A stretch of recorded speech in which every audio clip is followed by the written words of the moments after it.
тамоми бозиҳои даври чорякниҳоии ҷоми Тоҷикистон оид ба футзал баргузор гардиданд. дар ин даври мусобиқа Самандари Турсунзода бо Равшани Кулоб, Муҳоҷири Душанбе бо Сипари Хуҷанд, Истаравшан бо Формула 55 ва Иттифоқ бо Сорокампания рақобат намуданд. бозии ду дастаи футболи пойтахти кишвар Иттифоқ ва Сорокампания аз оғоз то ба анҷом бо бартарии комили футболбозони дастаи Сорокампания ҷараён гирифт.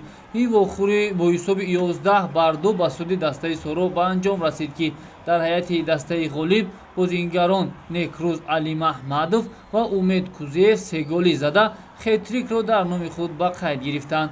голҳои дигарро Идрис Ёров, Комрон Алиев, Насим Шарипов, Малхах Мурсхваладзе, Рустам Ҳамидов ба дарвозаи дастаи Иттифоқ заданд. ду гол ба дарвозаи Сорокампанияро аз ҳайати дастаи Иттифоқ Акуенте Колман ва Наврӯз Саиду ба самар расонид. ҳамин тавр дар даври нимниҳоӣ дастаи Сорокампания бо тими Муҳоҷир, ки дар даври чорякниҳоӣ Сипарро аз идомаи мубориза маҳрум сохт, дидор анҷом медиҳад. ҳамин тавр дар даври нимниҳоии ҷоми Тоҷикистон оид ба футзал дастаҳои Сорокампания бо Муҳоҷир ва Истаравшан бо Равшан майдондорӣ мекунад.